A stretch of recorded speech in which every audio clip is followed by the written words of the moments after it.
Happy Friday, 3D crew. I'm Connor Woodard, and this is the Rookies Weekly Update for the last Friday of July. This one is a spicy one and sweet as we combat an ignorant narrative and also celebrate the winners of the Rookie Awards and so much more. Let's dive right in.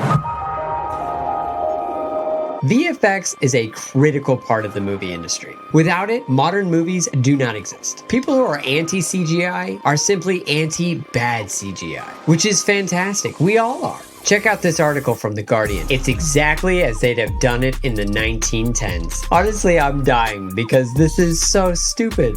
What's that? You can't even write an article about anti-CGI without including CGI components in the featured image? Amazing. Christopher Nolan said they didn't use any CGI in Oppenheimer, and to prove it, decided to leave out over 130 VFX crew from the credits. But don't worry, all these VFX workers reported this to their VFX union, whose lawyers have sent letters of intent to seek just compensation and have this gross oversight immediately repaired. Oh, wait a second, the visual effects industry isn't unionized. I guess no harm done then. Tom Cruise keeping it real in Mission Impossible. Look at this amazing sequence in the latest CGI-free Mission Impossible movie. Wait a second, there's something different about these two. What could it be? I'm glad they put a real camera underneath this totally real train, and I know it was real because it was filmed by the Easter Bunny and he told me directly. This article is ridiculous. Quoting film historian Pamela Hutchinson, there is so much more artistry to filmmaking than just one person ordering a certain number of computer artists to do a certain thing. Yeah, there is.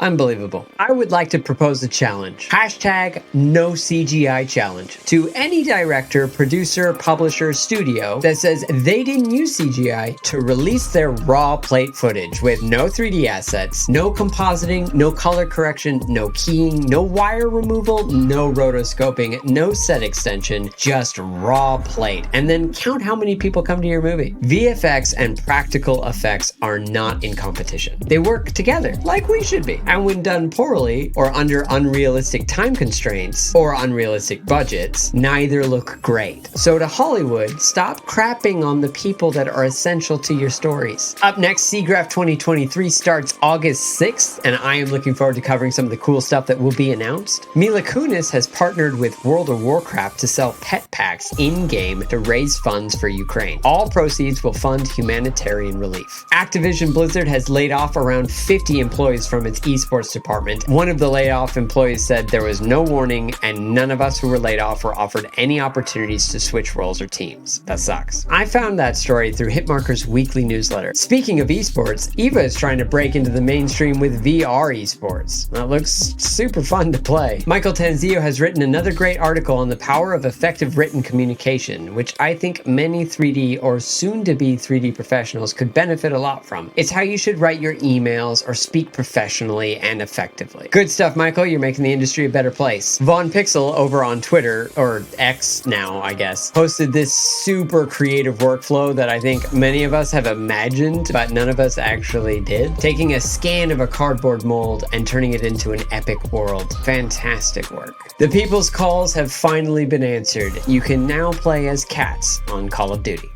In jobs, Hitmarker posted a mega thread of junior openings in the games industry, and of course their website has even more. Blizzard is hiring an associate game designer. Stellar Creative Lab is still hiring a lighting and compositing artist. I told you last week that I would be celebrating the winners of the Rookie Awards, and here they are. Rookie of the Year for 3D animation is Alina Mealy. For 2D animation is Jin-Ki Zhong. For concept art is Marie Gallet. For game development, Aaron Burnhope. For visual effects, Lucas Piazzini.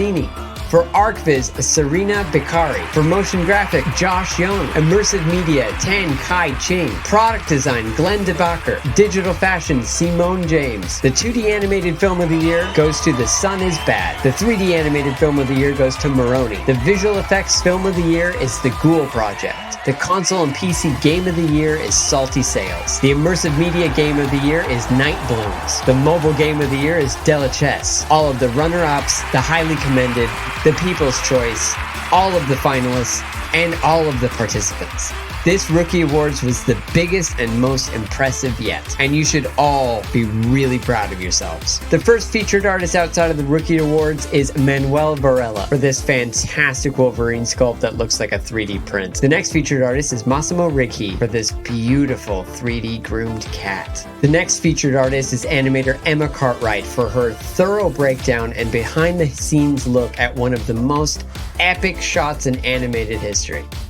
You'll have to check out this post for all the great video reference that she took in order to break down this shot. To close out this week and month, we're going to show all the names of the people that should have been listed in the Oppenheimer credits. And to keep the vibes high, we're going to combo it with Heike Manukian's Harut dance animation. Thank you so much for watching, and if you enjoyed this, send it to a friend or colleague.